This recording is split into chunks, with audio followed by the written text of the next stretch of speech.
I hope आप सभी अच्छे होंगे। तो समसामयिक घटना चक्र जो है जीएस पॉइंटर, जो कि भारतीय राज्य व्यवस्था और शासन से संबंधित है, इसके अंदर हम इम्पोर्टेंट पॉइंट को डिस्कस करेंगे जो एग्ज़ाम के लिए बहुत इम्पोर्टेंट है।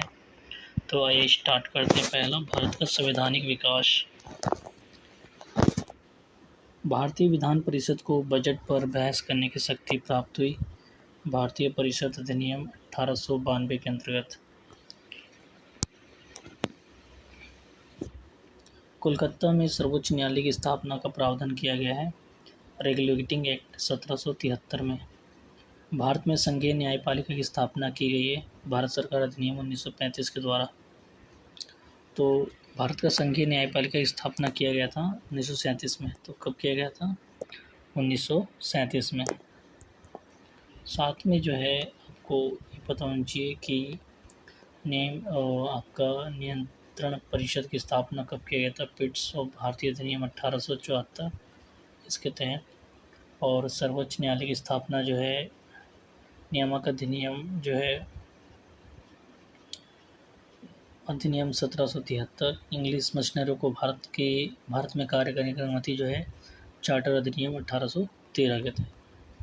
गवर्नर जनरल की परिषद में कानूनी सदस्यता की नियुक्ति चार्टर अधिनियम 1833। 1919 के भारत शासन अधिनियम की प्रमुख विशेषता है कि प्रांतों की कार्यकारिणी सरकार में द्वैध शासन की व्यवस्था, केंद्र द्वारा प्रांतों की विधायिनी शक्ति का हस्तांतरण। भारतीय विधान पालिका का प्रथम बार द्विसदनीय बनाई गई थी 1919 के भारत सरकार अधिनियम द्वारा। राष्ट्रपति के अध्यादेश निर्गत करने की शक्ति प्रेरित है भारत सरकार अधिनियम 1935 से। भारतवासियों को अपने देश के प्रशासन में कुछ हिस्सा लेने का संभव बनाया गया चार्टर एक्ट 1833 अधिनियम के।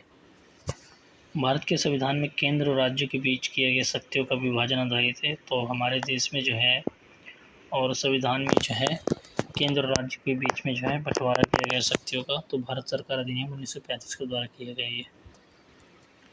एक संघीय व्यवस्था और केंद्र में द्वैध शासन का भारत में लागू किया गया है, यानी जो है द्वैध शासन जो है 1935 के अधिनियम द्वारा।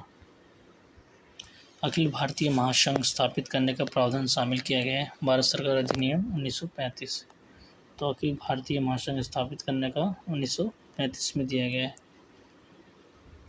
1935 के अधिनियम द्वारा स्थापित संघों में अवशेष शक्ति दी गई है गवर्नर जनरल को। भारत शासन अधिनियम 1935 में स्वीकार किया गया कि महत्वपूर्ण और स्थायी अव्यय नहीं है देश के लिए लिखित संविधान।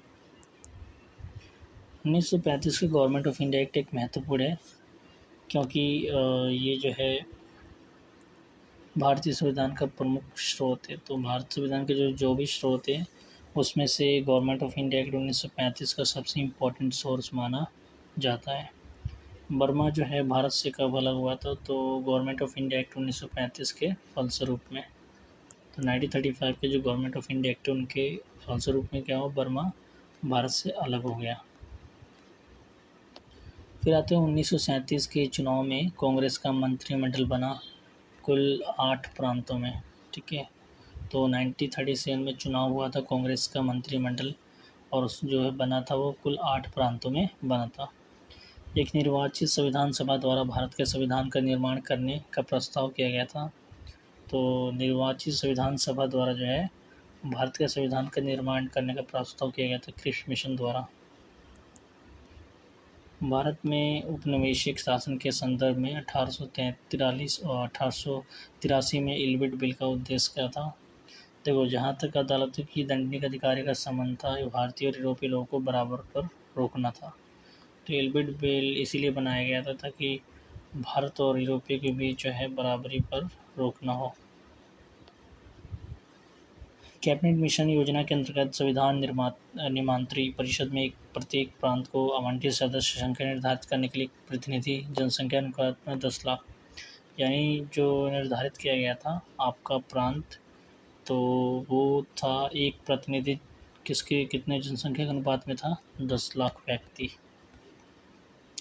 कैबिनेट मिशन के कौन कौन से सदस्य थे? एग्जाम में आता है पैथिक लॉरेंस स्टैनफोर्ड क्रिप्स और एवी अलेक्जेंडर। तो ये तो इम्पोर्टेंट जो मेंबर थे कैबिनेट मिशन के। भारतीय संविधान सभा का गठन किया गया था, तो ये किया गया था कैबिनेट मिशन योजना 1946 के अंतर्गत।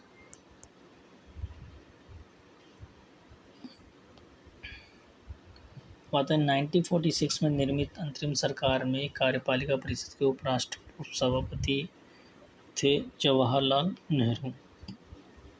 कथन ये दे रखा है कि वेवेल योजना के अनुसार कार्यकारी परिषद में हिंदू और मुस्लिम सदस्यों की संख्या समान होती है। रीज़न ये है यानी कारण है कि वेवेल का विचार था कि ऐसी व्यवस्था से भारत बंटवारा बच जाता है। तो कथन सही है पर कारण जो है गलत है, ऐसा कुछ भी उनका विचार नहीं था। ठीक है। साथ में जो है भारत के लिए संविधान की रचना हेतु संविधान सभा का विचार सर्वप्रथम प्रस्तुत किया गया। तो सबसे पहले जो विचार प्रस्तुत किया गया संविधान सभा का, तो वो किया गया था स्वराज पार्टी द्वारा 1934 में। ठीक है।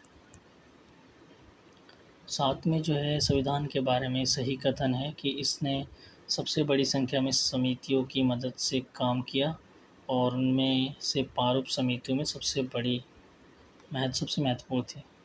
अल्पसंख्यक समुदायों जैसे ईसाई, एंग्लो इंडियन और पारपाशियों को सभी में पर्याप्त प्रतिनिधित्व दिया। इसकी चुनाव प्रक्रिया जो है 1935 के अधिनियम के 6वीं अनुसूची पर आधारित थी। कर, संपत्ति, शैक्षणिक योग्यता के कारण मताधिकार सीमित था। साथ में जो है इम्पोर्टेंट पॉइंट ये है कि वो बहुदलीय निकाय थी। तो भारत के संविधान का प्रारूप तैयार करने वाले संविधान सभा के सदस्यों को विभिन्न प्रांतों की विधान सभाओं द्वारा चुना गया था।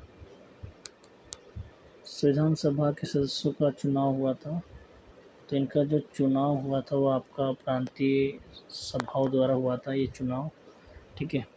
तो संविधान सभा की प्रथम बैठक की अध्यक्षता की थी, तो सबसे पहले जो अध्यक्षता की थी उनका नाम था डॉक्टर सच्चिदानंद सिन्हा ने। ठीक है। साथ में जो है भारत की संविधान निर्मात्री सभा और संविधान सभा के अध्यक्ष थे डॉक्टर राजेंद्र प्रसाद। तो ये परमानेंट जो है उसके टेम्परेरी के बाद बने डॉक्टर राजेंद्र प्रसाद, और यही हमारे भारत के पहले राष्ट्रपति बने। भारतीय संविधान सभा की स्थापना की गई थी, तो 9 दिसंबर 1946 को जो है इसकी स्थापना कर दी गई थी। भारत की संविधान सभा का प्रथम जो अधिवेशन शुरू किया गया था वो भी 9 दिसंबर 1946 में। भारत को एक संविधान देने का प्रस्ताव संविधान सभा द्वारा पारित किया गया 22 जनवरी 1947 को। हम आगे बात करें तो संविधान सभा में उद्देश्य प्रस्ताव यानी ऑब्जेक्टिव रेजोल्यूशंस जो है प्रस्तुत किया गया था, तो पंडित जवाहरलाल नेहरू ने किया था। ठीक है। भारतीय संविधान के निर्माण से संबंधित सही कथन है। पंडित नेहरू के उद्देश्य का प्रस्ताव जो संविधान सभा द्वारा स्वीकार किया गया था संविधान के निर्माण पर असर था और उद्देश्य का बहुत महत्वपूर्ण उद्देश्य की पूर्ति करता है। संविधान को भारत के लोगों ने आदेशित किया है। भारतीय संविधान को बनाने हेतु भारतीय संविधान सभा के कुल कितने अधिवेशन हुए, तो अधिवेशन जो है 12 इसमें लिखा है, तो 12 हुए।